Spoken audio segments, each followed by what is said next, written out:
നോമ്പ് ആറാം ബുധൻ. വിശുദ്ധ മത്തായി സുവിശേഷം 18-ാം അധ്യായം 15 മുതൽ 20 വരെയുള്ള തിരുവചനങ്ങളുടെ വിശകലനം. പരസ്പരം തിരുത്തുക.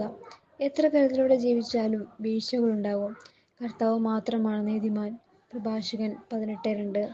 നീതിമാന്മാരെ വിളിക്കാനല്ല, പാപികളെ വിളിക്കാനാണ് ഞാൻ വന്നിരിക്കുന്നത്. മത്തായി 9:13. ഈ ചെറിയവരിൽ ഒരുവനും നശിച്ചു പോകാതിരിക്കാൻ നിന്റെ ശ്രദ്ധ അവന്റെ മേലുണ്ടായിരിക്കണമെന്ന് വഴിതെറ്റിയ ആടിന്റെ ഉപമയിലൂടെ അവിടുന്ന് നമ്മെ പഠിപ്പിച്ചിട്ടുണ്ട്. അതിനാൽ നിന്റെ സഹോദരൻ തെറ്റ് ചെയ്താൽ വിവേകപൂർവം അവനെ തിരുത്തുക. അത് ഓരോ ക്രൈസ്തവന്റെയും കടമയാണ്. അതിന് 3 വ്യത്യസ്തങ്ങളായ സമീപനം വേണമെന്ന് ഇന്ന് നാം വായിക്കുന്നു. ഒന്നാമതായി, മറ്റാരും അറിയാതെ രഹസ്യത്തിൽ തിരുത്തുക എന്ന ലേവ്യർ 19:17 ഇവിടെ പ്രസക്തമാണ്. അയൽക്കാരനെ ശാസിക്കണം, അല്ലെങ്കിൽ അവൻ മൂലം നീ ശിക്ഷിക്കപ്പെടും. രണ്ടാമതായി, സാക്ഷികളുടെ സാന്നിധ്യത്തിലാകട്ടെ തിരുത്തൽ. തെറ്റിന്റെയോ കുറ്റത്തിന്റെയോ സത്യാവസ്ഥ തീരുമാനിക്കാൻ ഒരു സാക്ഷി മാത്രം പോരാ, 2 3 സാക്ഷികളുടെ മൊഴി ആവശ്യമാണ്.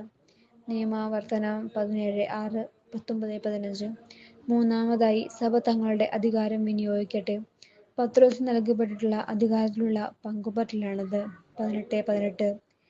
ഏത് തീരുമാനത്തിനു മുമ്പും ദൈവവുമായുള്ള കൂടിയാലോചന ആവശ്യമാണ്. യേശുവിന്റെ നാമത്തിൽ സമൂഹമായിരുന്നു പ്രാർത്ഥിക്കുമ്പോൾ യുക്തമായതെന്തെന്ന് ദൈവം ഇടപെട്ട് നമ്മെ ബോധ്യപ്പെടുത്തും. ഇടവക തലത്തിലുള്ള ആരാധന, കുടുംബ കൂട്ടായ്മ, കുടുംബ പ്രാർത്ഥന എന്നിവയുടെ പ്രസക്തി ഇവിടെ നാം കാണുന്നു. 2 3 പേർ എന്റെ നാമത്തിൽ ഒരുമിച്ച് കൂടുന്നിടത്ത് അവരുടെ മധ്യേ ഞാൻ ഉണ്ടായിരിക്കും.